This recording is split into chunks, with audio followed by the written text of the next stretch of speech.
welcome to The Tonight Show. I'm your host, Madison Gray. On today's show, we will be interviewing a former president of the 9th century. It was during the Tang and the subsequent Song dynasty that China experienced its greatest wealth and expansion. Please welcome our next guest, Ming Li. Hello, Mr. Li. Welcome to the 21st century. Hi, nice to meet you. Oh, just please sit down. Don't worry, you won't remember any of this in the morning. So, Mr. Li, tell us about your line of work. Well, I'm a rice farmer. My land is a few kilometers from the capital. Most of the family usually helps with the rice paddies. I should be with them right now. It's almost time to harvest. Don't worry, I'll get you there in time for the harvest. But I heard China has this new type of rice that's fast ripening and can produce harvest up to 2 or 3 times a year. Yes, the fast ripening rice was discovered in Vietnam. With the old rice, we could only harvest about once a year, but this new strain allows us to harvest up to 2 times a year. I don't have to worry about my family starving anymore, and I can even make a profit. Mr. Li, there must be some other reasons why your agriculture has increased so much. Could you tell us about your any new agricultural techniques you guys might have developed? Our agricultural techniques are some of the best in the empire.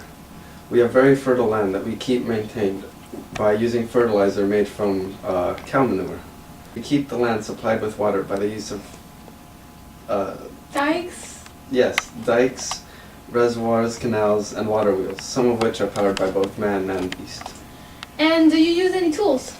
Yes, we now use these heavy iron plows pulled by both oxen and water buffalo. They allow us to cultivate the land faster than ever before.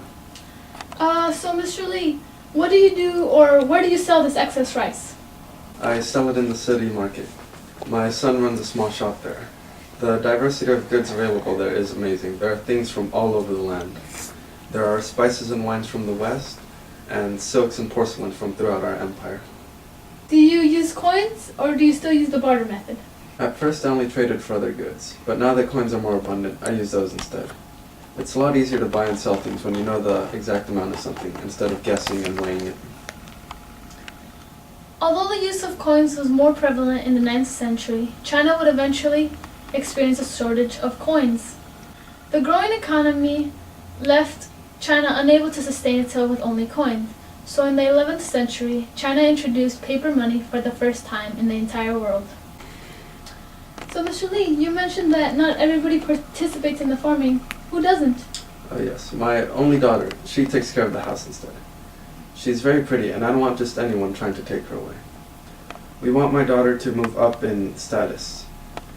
It would be a great honor to us and our ancestors. So we began binding her feet at a very young age. We hope this makes her more attractive and easier to marry into a wealthy family. For those of you who don't know, foot binding is the ancient custom of binding the feet of young girls very tightly in an effort to restrict the growth of their feet. It was thought that a girl with tiny feet was more feminine, more beautiful. The tinier the feet, the more feminine a woman was. Foot binding restricted the movement and independence of women, but this was seen as appropriate in a very patriarchal society. Mr. Li, you have some very interesting customs, but thank you very much for your time. I hope your harvest goes well. Thank you.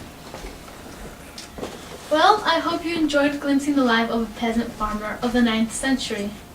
Have a great day.